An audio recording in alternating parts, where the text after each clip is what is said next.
क्या नाम आ जाए तो किसी भी। इस टेबल का नाम है द फ्लाइंग टेबल। अच्छा, ये उड़ेगा?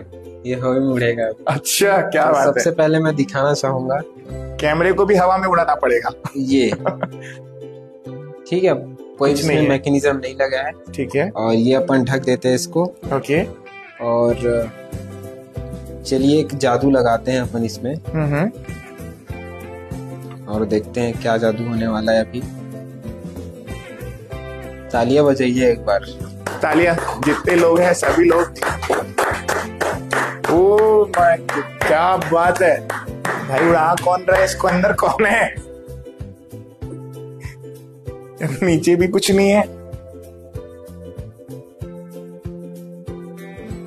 वाह, तालियां एक बार और। फ्लाइंग टेबल भैया।